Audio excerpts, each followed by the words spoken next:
Hi, welcome everybody. This is Mild's Culture Plate. I am your host, Mild Kevin Miles. It is December 17th, 2022, Saturday. A little bit later today than I usually go live on Saturdays. My apologies. I was way distracted by an NFL game.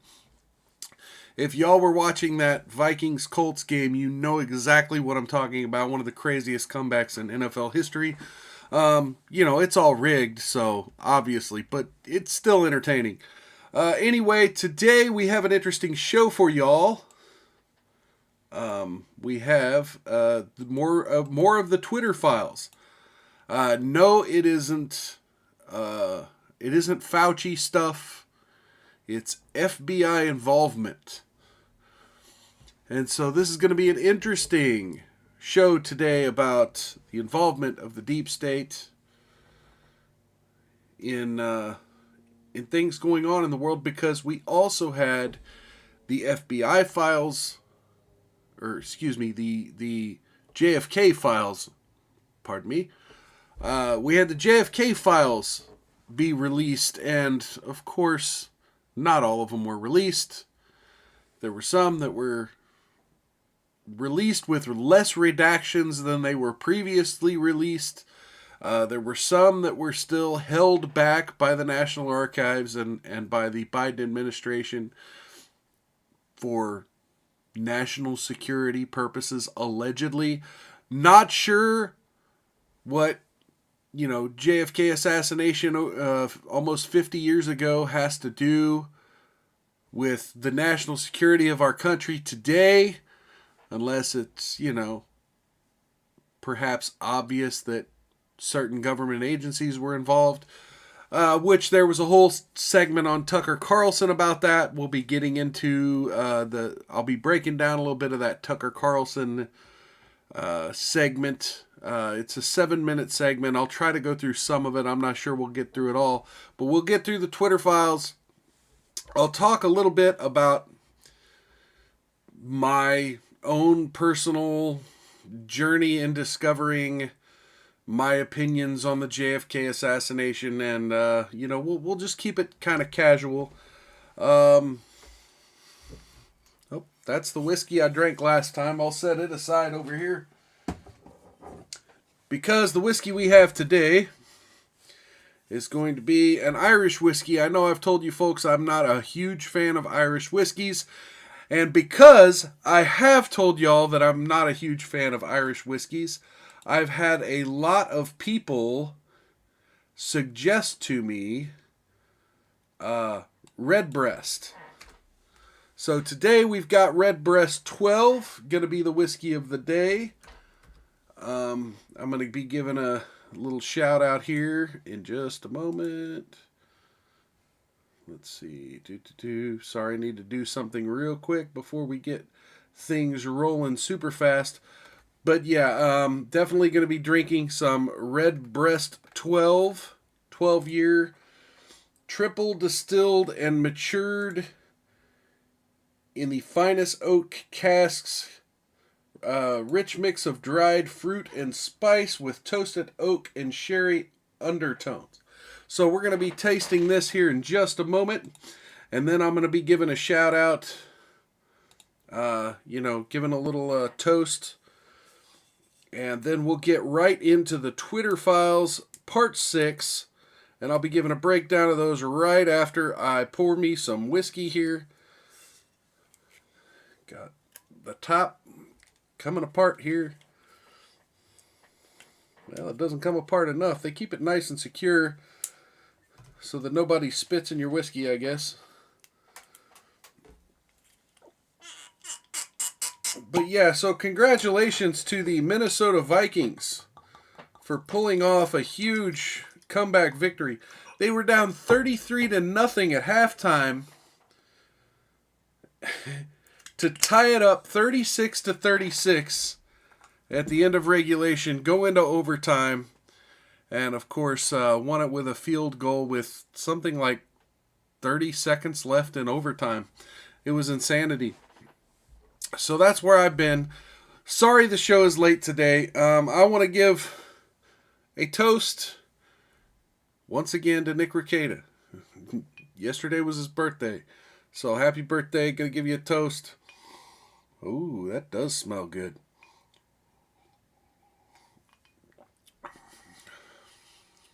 Yep, it tastes like Irish whiskey. There's a note. It's mostly good. There's a note that I'm not too sure about. I'm going to set that aside for a second. I'm going to let it burn in the throat, burn in the nose, and I'll take a drink of water here in a second. So, what's your favorite whiskey? Leave a comment below. Let me know what your favorite whiskey is. So let's get a good window here. That's not the one I want. This is the one I want. All right. Whoa, that's not the one I wanted. I just deleted myself from the image here. Hang on, let me change that real quick. There I am. Okay, so let's get into these Twitter files.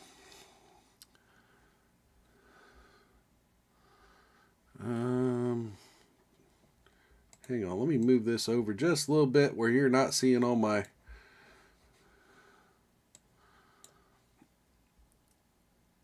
Let's see. Sorry, you got to resize this stuff every time you move something. Why did that do that? Oh, because I moved that. All right, let's try this.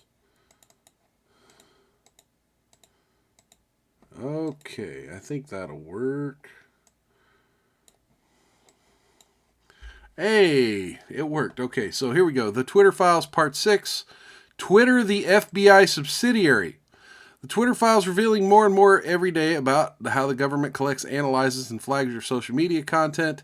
Twitter's contact with FBI was constant and pervasive as if it were a subsidiary. Between January 2020 and November 2022, there were over 150 emails between the FBI and former Twitter Trust and Safety Chief Yoel Roth. And I hope to... So real quick, I hope to get a bigger breakdown on Yoel Roth. There's another thing. We're not going to dive too deeply into the JFK files today. I'm hoping to have time in the next few days to dig deeper into what's actually in the JFK files. So we'll try to... Wednesday will hopefully be a super special stream where we dig into Yoel Roth, maybe dig into Sam Bankman, and do some digging into the JFK files and kind of a deep dive of all three. So, some of these emails are mundane, like San Francisco agent Elvis Chan wishing Roth a Happy New Year, along with a reminder to attend a quarterly call. Others are requests for information into Twitter users related to active investigations, but a surprisingly high number are requests by the FBI for Twitter to take action on election misinformation, even involving joke tweets from low follower accounts. The FBI Social Media Focus Task Force, known as FTIF, created in the wake of the 2016 election, swelled to 80 agents and corresponding with Twitter to identify alleged foreign influence and election tampering of all kinds. Federal intelligence and law enforcement reached into Twitter, included the Department of Homeland Security, which partnered with security contractors and think tanks to pressure Twitter to moderate content. Ladies and gentlemen, you have to understand, these people that will come out and say, but Twitter's a private organization, though. You don't realize how many private organizations have memorandums of understanding and are working directly with and directly for the U.S. government to collect intelligence on the average person. Now, we have oversight of the government, but when it's not the government, when it's private corporations that data mine every instance, every interaction you have online, in person, through digital technology, etc. When you go to the bar or you go buy a pack of cigarettes and they scan your driver's license, they're using another company's software to do that. That stuff can be data mined. That data can be sold. Now, they can't sell personal information, like they can't give away your driver's license number and stuff like that. But like they can widespread collect, okay, there were this many mails that came through this gas station on this day. And all that stuff gets data mined, and it gets put into algorithms and sorted through. And it's essentially a track, trace, and database. And so if you thought that some of the COVID tracking shit was creepy, we do shit like that every day. We volunteer stuff like that every day. I mean, a lot of us walk around with the location data enabled on all of our devices with our Google and Amazon and Apple software open and tracking us. I've got a smartwatch here that has GPS capabilities that uploads my GPS data to my phone, to software that a private company owns. And all it takes is for a memorandum of understanding with the government to say, well, we want access to that data if we have an emergency. So this idea that private corporations are somehow not part of the federal government or not part of the government, when they have reached these agreements with government to collect data on you, or in this case, to moderate your content online, these aren't just private companies. They are default intelligence operations. So anyway, federal intelligence and law enforcement, you look up memorandums of understanding. I mean, just one thing most people have never heard about are fusion centers. And if you just go online and do a search term for fusion center memorandum of understanding, you'll see just how many third-party companies are working with federal, local, state, etc. governments to collect data on you and put them in databases where police officers can reach in and look at that information. So just do a search for Memorandum of Understanding Fusion Centers. You'll find a lot. So anyway, federal intelligence and law enforcement reach into Twitter, included the Department of Homeland Security, blah, blah, blah. It's no secret. Government analyzes bulk data for all sorts of purposes, everything from tracking terror suspects to making economic forecasts. The Twitter files show something new. Agencies like the FBI and DHS regularly sending social media content to Twitter through multiple entry points pre-flagged for moderation. What stands out is the sheer quantity of reports from the government. Some are aggregated from public hotlines. And then here we have a screenshot from the El Paso FBI office's official Twitter account. Election Day protocol for FBI headquarters is to stand up a national election command post, which provides a centralized location for assessing election-related threats.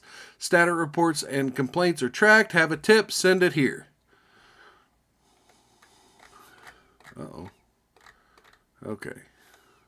An unanswered question: do agencies like the FBI and DHS do in-house flagging work themselves or farm it out to, again, through memorandums of understandings to third-party intelligence firms?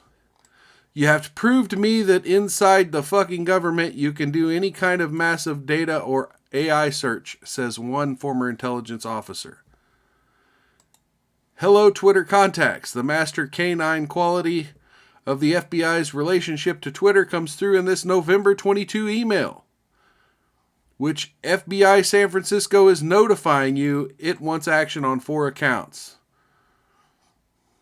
And so, yeah, here's an email. FBI San Francisco is notifying you at FBI.gov. So it looks like they've censored the person. But at the top, the end of the email is FBI.gov. And then it wants these accounts. Fred from FBI San Francisco. Twitter personnel in that case went on to look for reasons to suspend all 4 accounts. So the FBI couldn't even fucking be bothered to tell Twitter what rules these 4 accounts broke. It's just, hey, look at these. We want them suspended. So then Twitter has to go through the fucking accounts and look for reasons that these should be suspended. So here we reviewed this already from the TD perspective and suspended 3 of the accounts for multi-account abuse and ban evasions violations. Rodrigo, could you please review from MA for possible civic misinformation or direct to the appropriate part of GET for their review? Thanks, Patrick. So this is Patrick somebody at Twitter. And then thanks, Patrick. I've escalated to GET for a first pass. So here's the 4th offending Twitter account. I want to remind Republicans to vote tomorrow, Wednesday, November 9th. Obviously left wing, so they're trying to censor a left winger, but still propose container ship if there's a worldwide recession. So these are the 2 jokes that this person made that the FBI said, "Oh no, yeah, this is such misinformation that they have to be banned." And it's left-wing, so it is what it is. Just to show the FBI can be hyper-intrusive in both directions, they also asked Twitter to review a blue-leaning account for a different joke. That was already a blue account. Except here it was even more obvious that Claire Foster, PhD, who kids a lot, was just kidding. And then here, display name Ultra MAGA stating the following: Americans vote today, Democrats, you vote Wednesday 9th. So it's the same joke. Claire Foster, PhD, claimed in her post that she's a ballot counter in her state, and in addition additional post states, for every negative comment on this post, I'm adding another vote for Democrats, and if you're not wearing a mask, I'm not counting your vote. Wait, what?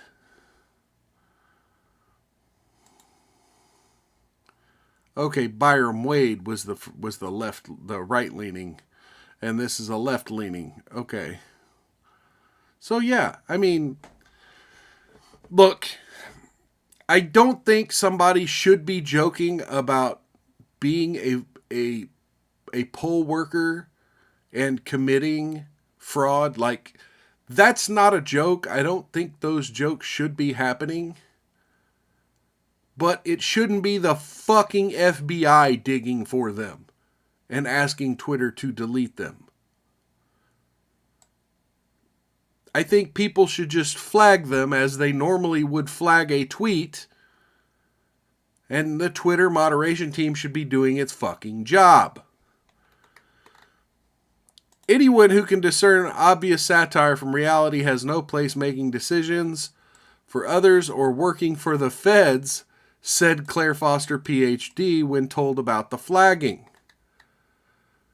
Of the 6 accounts mentioned in the previous 2 emails, all but 2, Claire Foster, PhD, and @FromMa, which both were left-wing, were suspended. In an internal email from November 5th, 2022, the FBI's National Election Command Post, which compiles and sends on complaints, sent the San Francisco field office a long list of accounts that may warrant additional action. And there are 25 accounts on here. Ladies and gentlemen, I implore you, check Matt Taibbi's Twitter. Find this screenshot. I mean, you can kind of see it here on screen today. If one of these is you, contact a lawyer, please. This is the highest violation of First Amendment rights there is.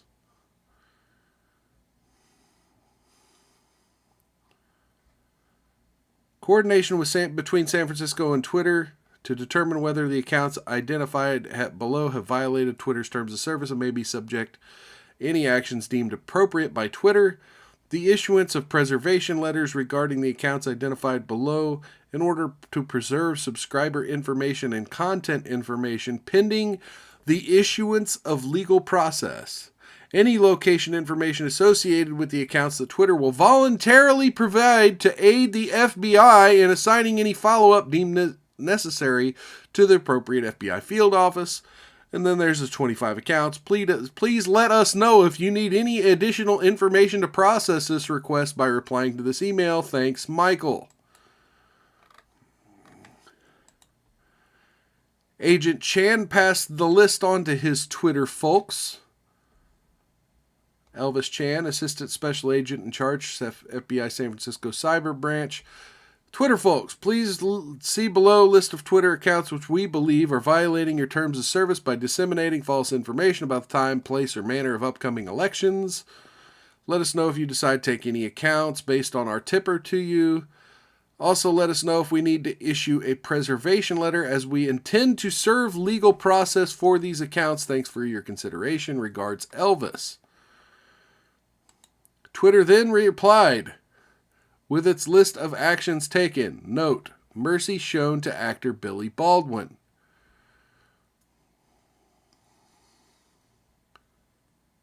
I'm not seeing Billy Baldwin. Oh, I guess he's not even in here.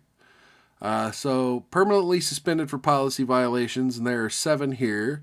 Temporarily suspended for spam behaviors, David Cloy.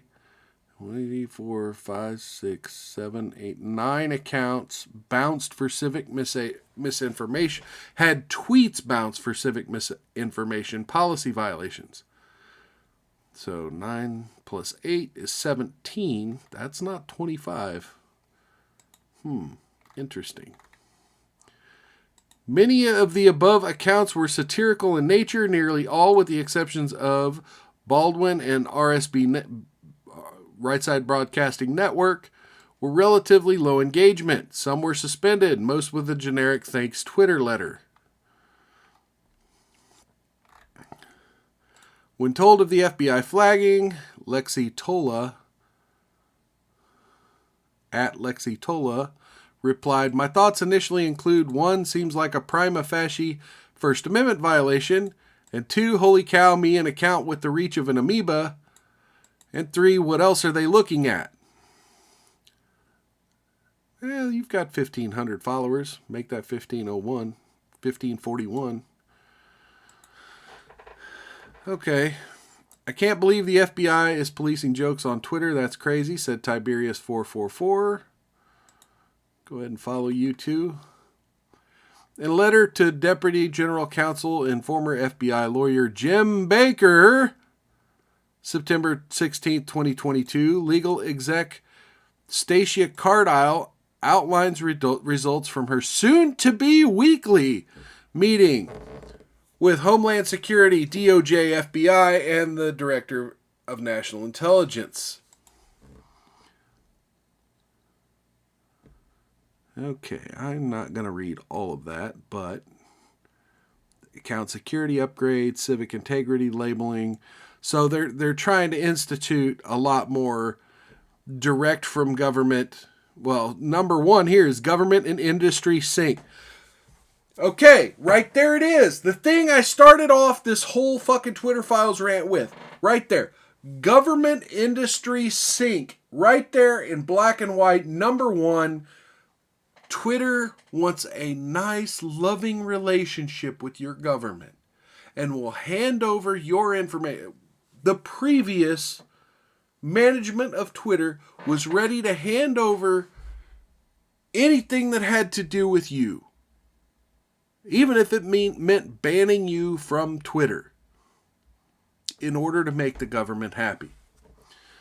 Project Heron, I met with the legal, trust, and safety policy stakeholders to discuss intervention under consideration regarding labeling election results. And then number 3, civic integrity labeling.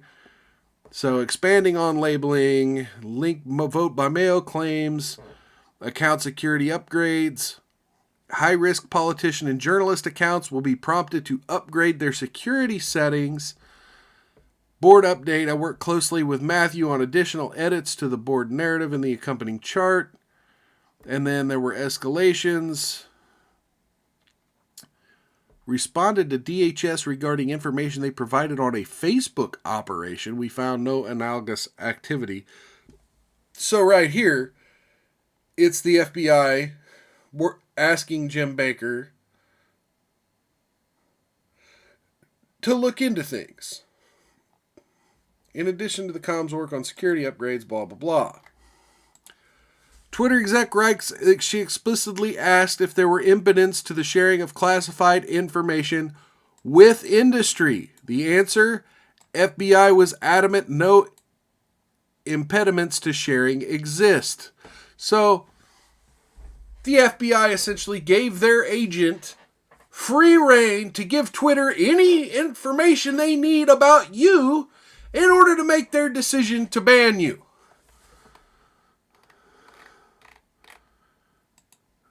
Where did the thread go? Here we go. This passage underscores the unique one big happy family vibe between Twitter and FBI. What other firm would the FBI blithely agree to no impediments to classified information? At the bottom of that letter, she lists a series of escalations apparently raised at the meeting, which were already handled. About one, she writes, flagged a specific tweet on Illinois use of modems to transmit election results in possible violation of civic integrity policy, except they do use that technology in limited circumstances. So, this FBI agent, Stacia Cardill, okay, I'm sorry. Legal executive. I wonder, that must be, so she's working with Twitter? Okay, but she's communicating with the DOJ and Department of Homeland Security. Okay. She flagged a specific tweet on Illinois and then couched it with, but they do use that tech. I mean, we flagged it. We made it a violation, but it's true though.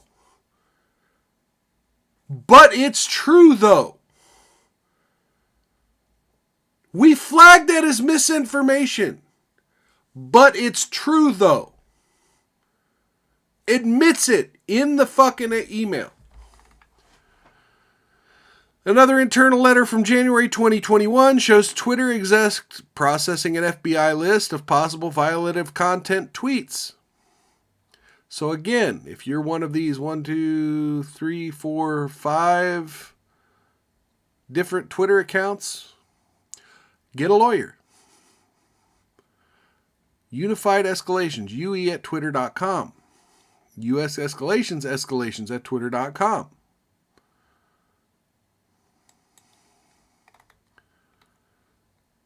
Here too, most tweets contain the same get out and vote Wednesday trope and had low engagement. This is what the FBI spent its time on. Oh my God. Matt Taibbi just said something that drives me fucking nuts. Your Federal Bureau of Investigations didn't have time to look into allegations that Larry Nassar was molesting little girls. Your FBI has ignored the Hunter Biden laptop that they had possession of for years.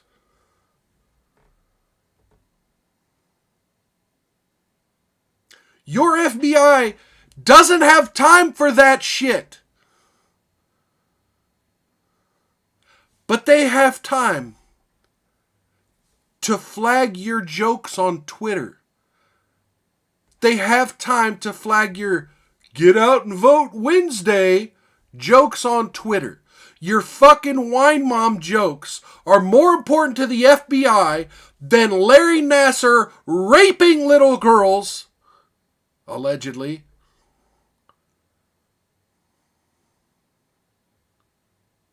and the contents of Hunter Biden's laptop, which sure seems to implicate the United States president in pay-for-play schemes. Seems to, in my opinion. They don't have time for all that shit. But they got time for your wine mom joke about voting on Wednesday. This is our future, guys. If the Dems get full control, if you're in Georgia, you better vote Wednesday.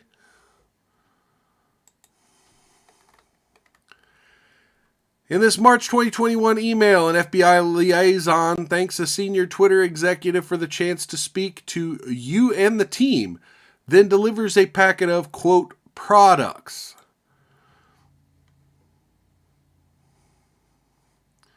Wanted to flag a few products that were released today and earlier in the week that may be assistance to Twitter. Let us know if you have any questions. The executive circulates the products, which are really DHS bulletins, stressing the need for greater collaboration. Collaboration! Listen to the fucking language! Collaboration between law enforcement and private sector partners.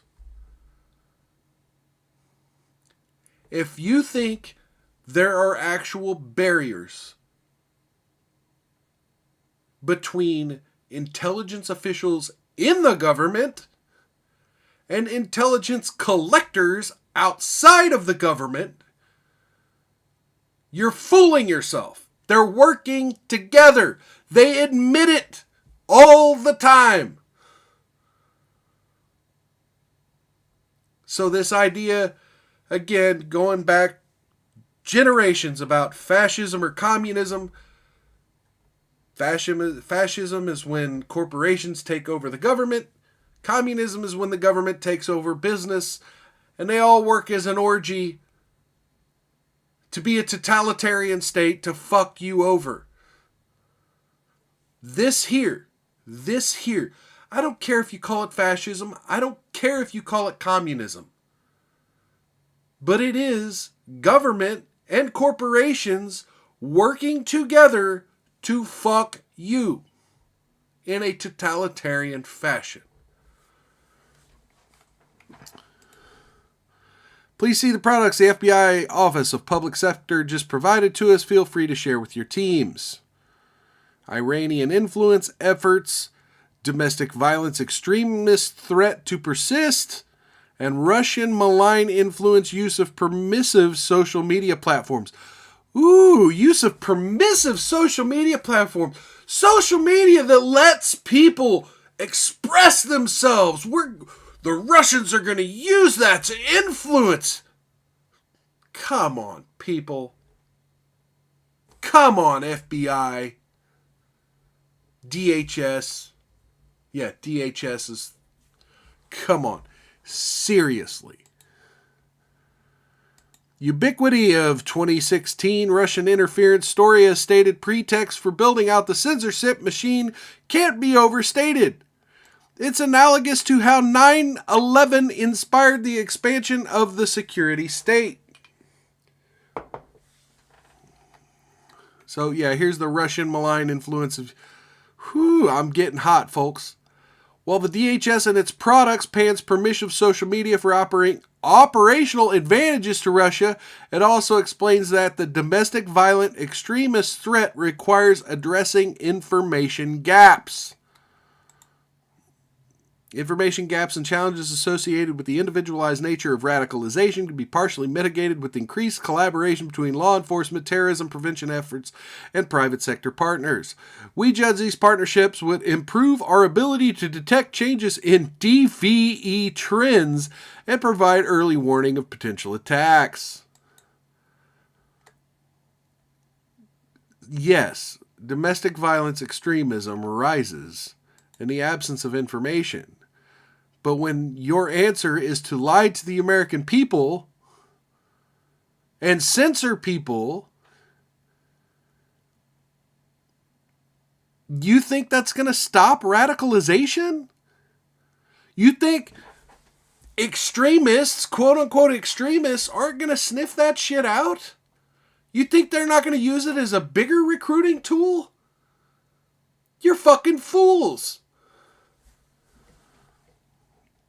FBI in one case sent over so many possible violative content reports that Twitter personnel congratulated each other in Slack for the monumental undertaking of reviewing them. Anyone need help reviewing tweets forwarded in FBI? +1, we can help on SI. Thank you all so much for your help, a monumental undertaking. Wow, there were multiple points of entry into Twitter for government-flagged reports. This letter from Agent Chan to Roth references Teleporter, a platform through which from which Twitter could receive reports from the FBI. So that they created a new place. Twitter folks, I got something hot off the presses today. Please be on the lookout for a teleporter message from me with 2 documents to download. Thanks, Elvis. Oh, Elvis. Elvis in San Francisco. Reports also came from different agencies. Here, an employee recommends bouncing content based on evidence from DHS, etc. Resharing this as it doesn't look like they were actioned yesterday. Given the evidence we received from DHS, etc., I'd lean towards BADing the URL and bouncing the videos. To be honest, given the accusations, but relatively low visibility. State governments also flagged content. Twitter, for instance, received reports via the Partner Support Portal, an outlet created by the Center for Internet Security, a partner organization to the Department of Homeland Security. Why was no action taken? Below, Twitter executives receiving an alert from California officials by way of our Partner Support Portal debate whether to act on a Trump tweet. And here's the tweet. California hired a pure Sleepy Joe Democrat firm to count and harvest votes. No way Republicans get a fair shake. Lawyers get started. GOP leader, California is in big trouble. Vote Trump and watch the greatest comeback of them all. Also, New York and Illinois, go for it. All right. And, this is them essentially saying Trump violated their...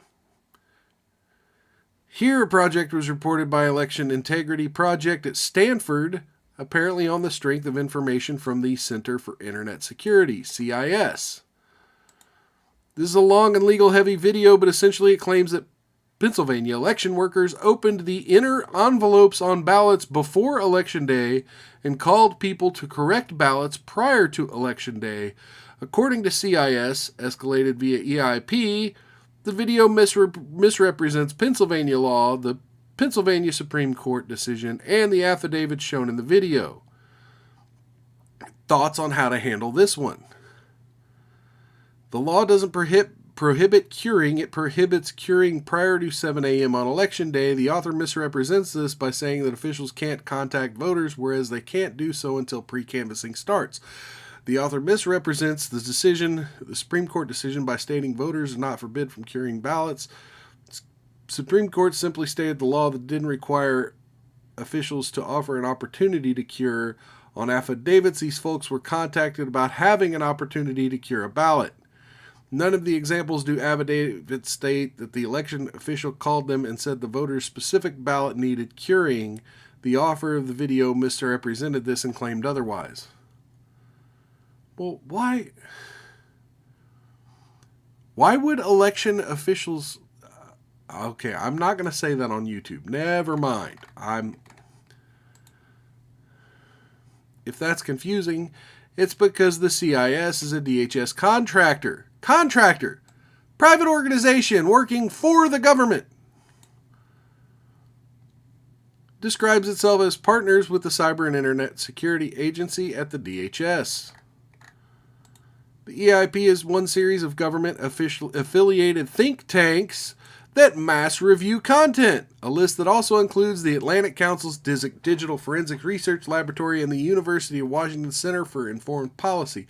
And if you don't think that these people are hiring hackers and coders to create algorithms that comb Twitter, that do shit like Christopher Boozy does with his bot Sentinel, looking for specific things or people talking about specific things.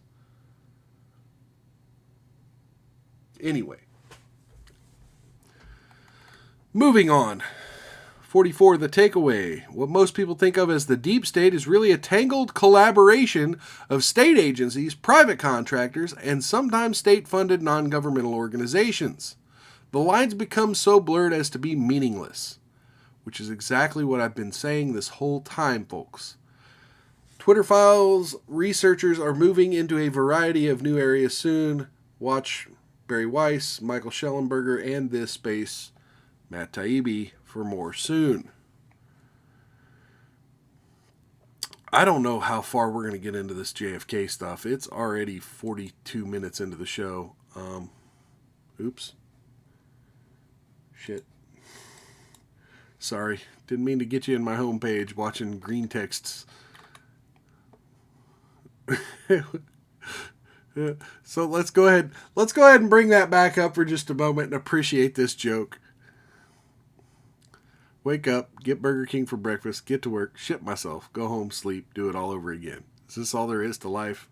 And then shit myself. You do understand big boys go to the bathroom, right? Gotta love green text. Anyway. So, okay, for anyone that understands the relationship between tech firms, NGOs, and government, and understands that this is totalitarian bullshit. Cheers to you.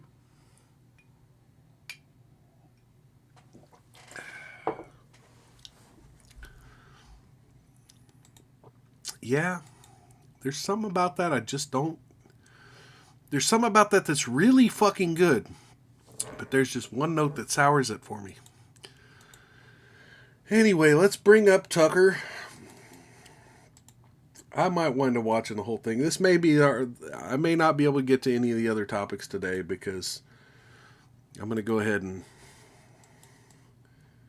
Tucker, where are you? Got to make the window smaller here. Because we're going full screen on the video. Therefore, the window has to be smaller. Okay. There we go. Tucker Carlson. So again, as I said earlier in the broadcast, the Biden administration has released the JFK files. And I want to be very clear. I don't give a shit what our government has to say about the JFK assassination. There's the whole theory that, conspiracy theorists quote, conspiracy theorists grab at straws because of a lack of information from the government. And that we secretly hope that government is in control of everything. Even things that they couldn't possibly be in control of. I think the reverse is true. We would rather government not be involved in things like assassinations of world leaders, especially the leader of the free world.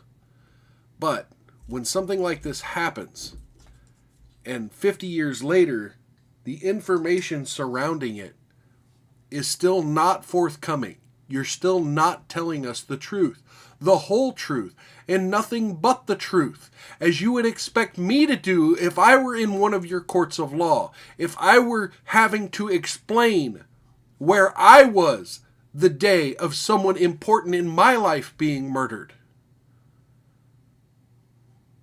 You would expect that of me. I expect that of you.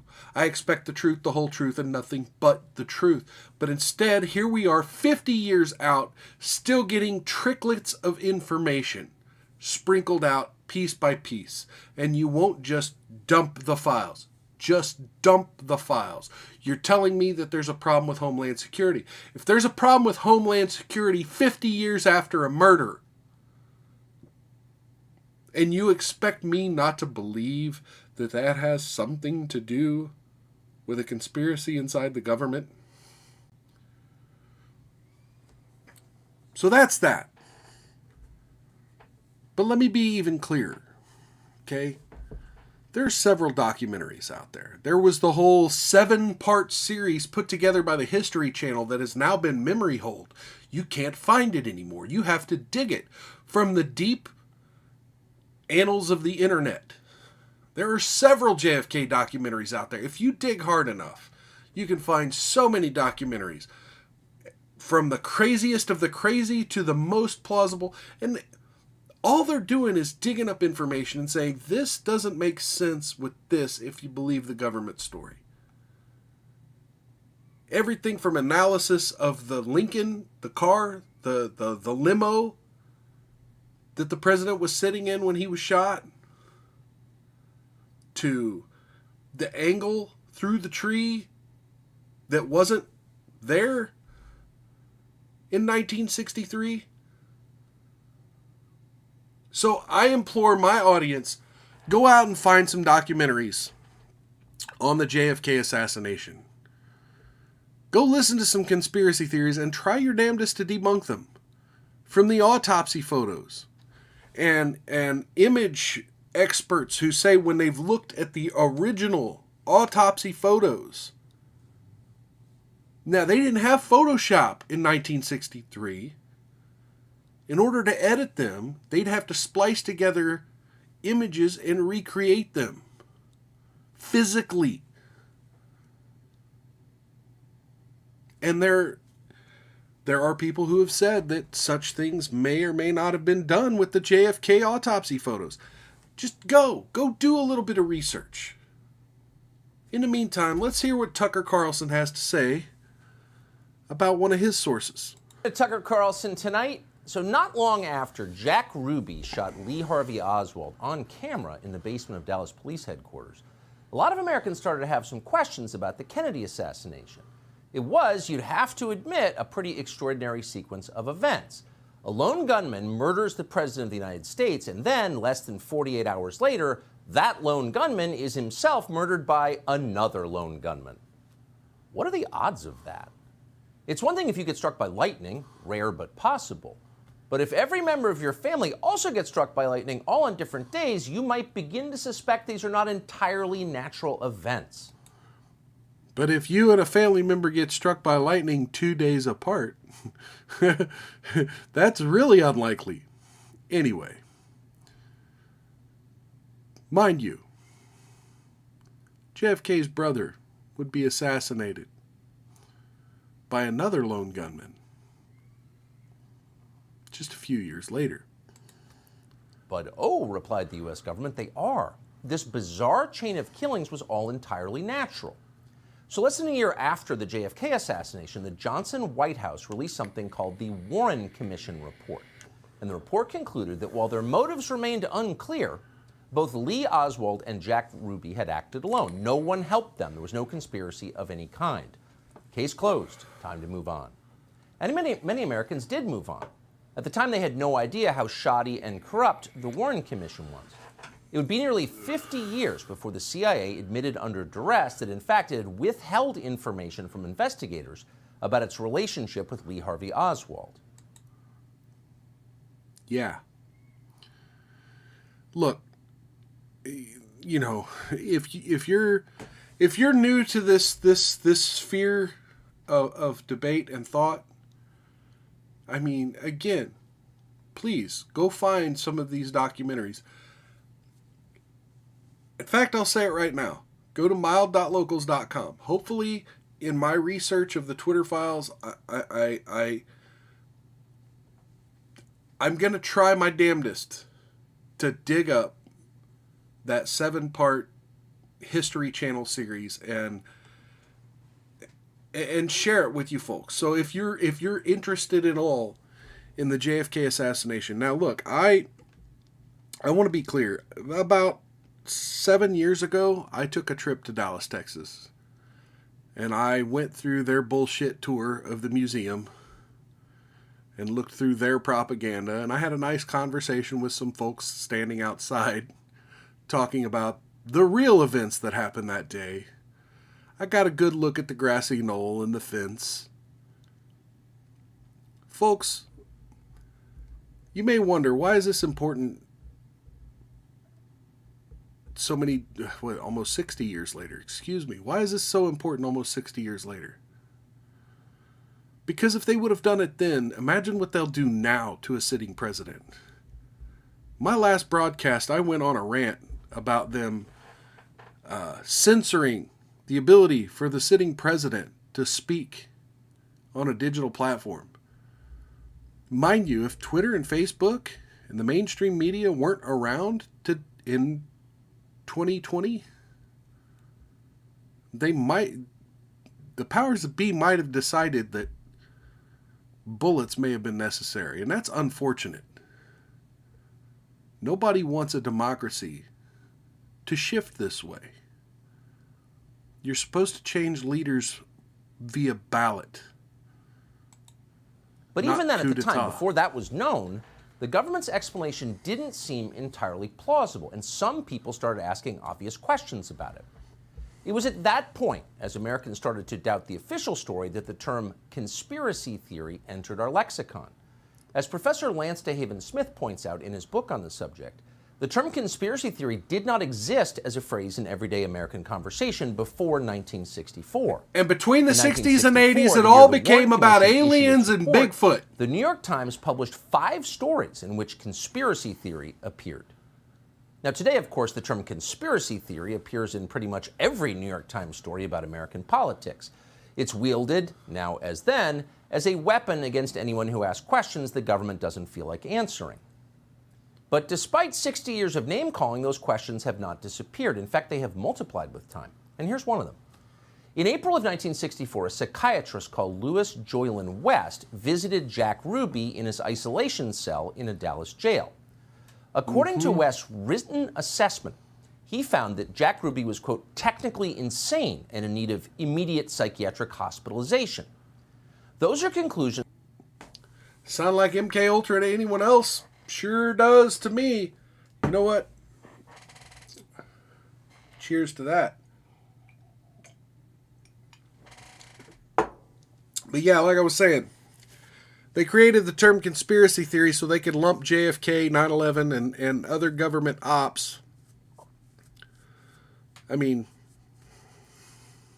just look at the Gulf of Tonkin incident, the Tuskegee experiments, MK Ultra. Look at all these things, and well, those get called conspiracy theories, and the only place that you're allowed to talk about them is in the same places that talk about Bigfoot, ghosts, UFOs, Area 51, which, you know, Area 51 may have some elements of truth to it, but come on now.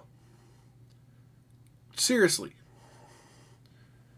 that puzzlingly, no one who had spoken to Jack Ruby previously had reached. Ruby had seemed perfectly sane to the people who knew him. Louis Joylan West pronounced him crazy. But what West did not say was that he was working for the CIA at the time. Louis Joylan West was a contract psychiatrist for the spy agency. He was also an expert on mind control and a prominent player in the now infamous MK Ultra program, in which the CIA gave powerful psychiatric drugs to Americans without their knowledge. Bingo. This is my first watch through, all by the the way. psychiatrists in the world, what in the world was this guy doing in Jack Ruby's prison cell? The media did not seem interested in finding out.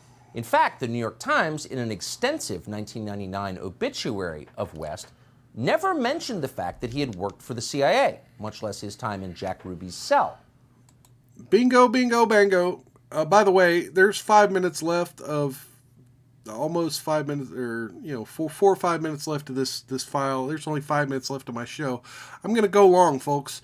I'm going to go a little bit long because I'm going to have a little rant after this. Which seems relevant. So you can see why non-crazy people would wonder about what really happened. And of course, many have wondered. In 1976, long forgotten, the House of Representatives impaneled a special committee to reinvestigate the JFK assassination. Their bipartisan conclusion? Jack Kennedy was almost certainly murdered as the result of a conspiracy. But the question is, a conspiracy by whom? Well, the obvious suspect would be the CIA.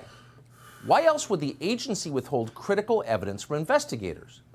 Is there a benign explanation for that, for maintaining this level of secrecy for this many years? Not that we're aware of. And it is illegal.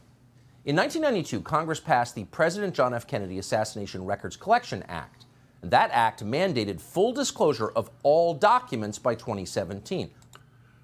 There you go. Who is president in 2017, folks? Think about it. Who was president in 2017?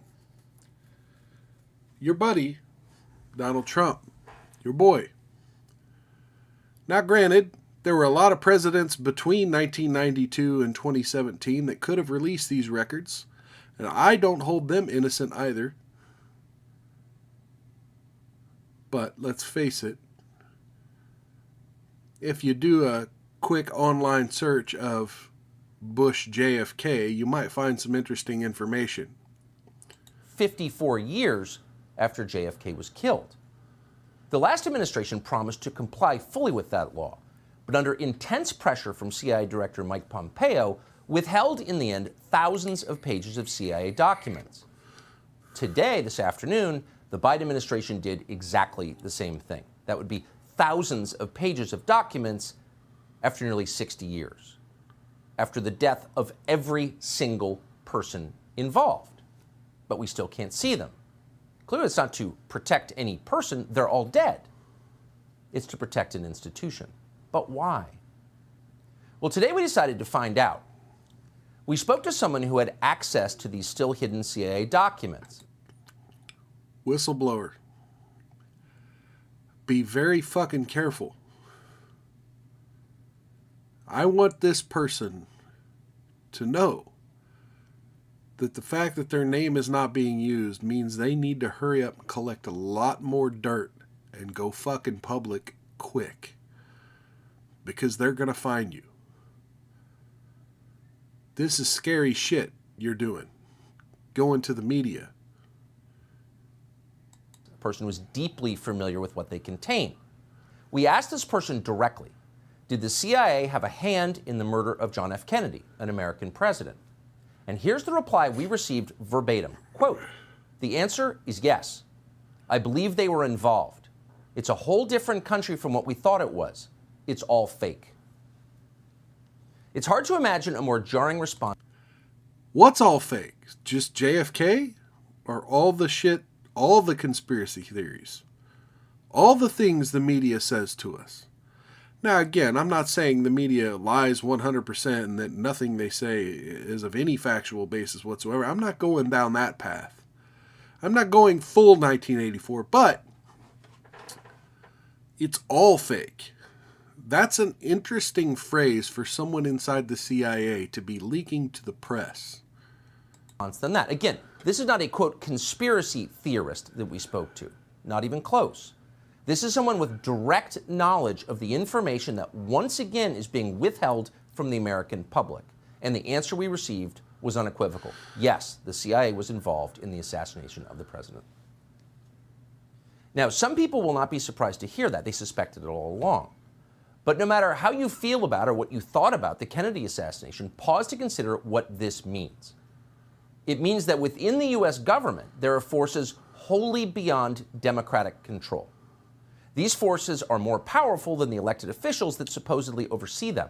Or as we discussed before, they could be government forces working with private forces, working with other private forces in one big orgy of quasi-government influence to get shit done. These forces can affect election outcomes.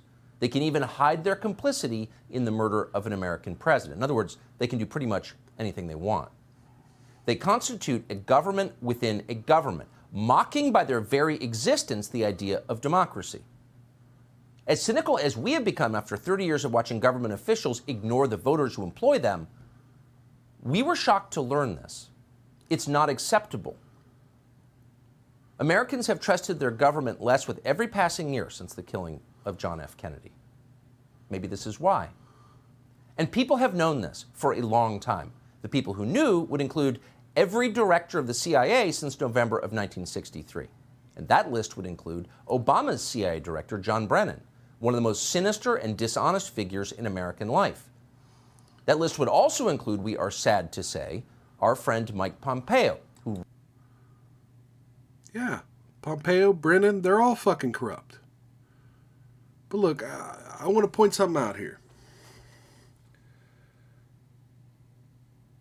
If you're not familiar with the actions of our government, there's a book out there called Confessions of an Economic Hitman. If you don't believe they would do it to JFK, first go read how they've done it to elected leaders of other countries. Ran the CIA in the last administration. Mike Pompeo knew this. We asked Pompeo to join us tonight, and though he rarely turns down a televised interview, he refused to come. We hope he will reconsider. Huh. So there's that. There's Tucker Carlson talking about the FBI files, or I'm sorry, the JFK files. Why do I keep doing that? I want to bring up. No, not that. No, not that. This. Robert Kennedy Jr. The most courageous newscast in 60 years. The CIA's murder of my uncle was a successful coup d'etat from which our democracy has never recovered. Those are some of the most powerful words I have ever read on Twitter. And in that, I want to give my final toast of the afternoon. Bobby Kennedy Jr. Look, Bobby Kennedy Jr. has said some things that I don't necessarily agree with, but he's also talked a lot about things such as vaccine freedom. He's also talked a lot about influence in government. He's not an establishment tool. So, cheers to Bobby Kennedy Jr. and the honorable parts about the Kennedy legacy. There are some Kennedys who aren't so honorable, but Bobby, you're one of the good ones.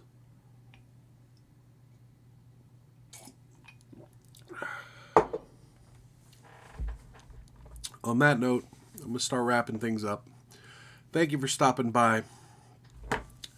Please do your own research on conspiracy theories. Don't just believe the headlines. And definitely don't believe the conspiracy theorists. You know, don't just say, oh, you know, I saw an architects and engineers for 9/11 flyer that said it had to have been demolition. No, look into why they think demolition would have been more likely than the jet fuel theory, than the office fires theory, than the pancake collapse of core columns theory. Look into why they say the things.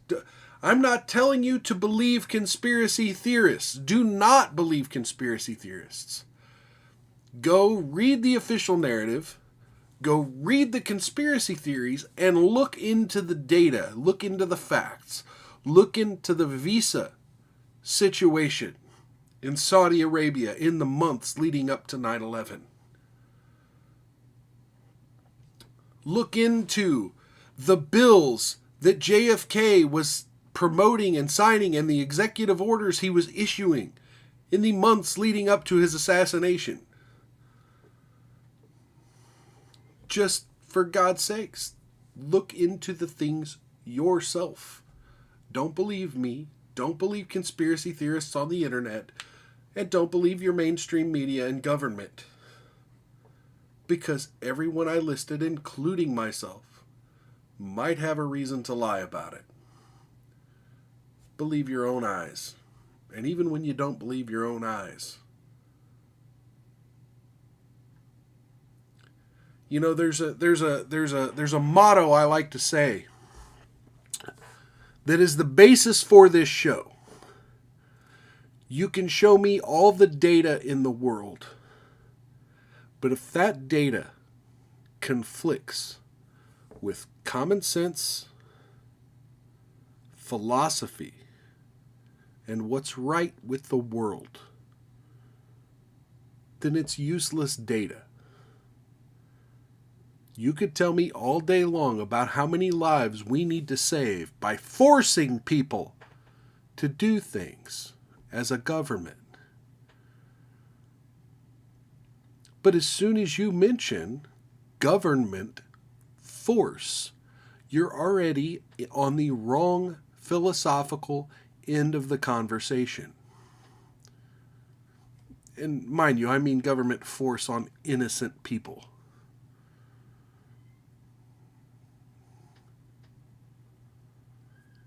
So having said that, I'm going to go ahead and wrap this up. People, if you haven't had a chance yet, give me a like below. Little thumbs up. If you're watching this on Rumble, the app has a little boxing glove up top. Whereas the online version, the web version, has a plus below. Smash that plussy, as other Rumble users like to say. Smash that plussy. So give me a thumbs up on YouTube, a plussy or a boxing glove on Rumble. You can find me on Twitter. You can find me on Facebook, and you can find me at mild.locals.com for updates on when this show will be live. Like, I was late today. I tried to give an update. I did finally provide an update a little bit after I was supposed to go live, but like I said, that dang football. I will try not to do that again. Please forgive me. Yeah, share this off platform if you can, if you will. Share it with someone you know, someone who might be interested in my content. Let me go full screen for this. Sorry, leaving Bobby Kennedy's tweet up there so long. Share this off platform if you can. Share it with a friend, someone who might be interested in this. And definitely, if you want to be back for future streams, or you want to catch some of my streams after they've went live, hit that subscribe button below. Hit that bell for notifications, and YouTube may or may not let you know when I'm going live. And I will catch you next time. Thank you for stopping by. See you Wednesday, 7 p.m. right here on Mild's Culture Plate. Love you. Don't get any on you. If you do, rub that shit in real good. Catch you next time. Peace. Take care.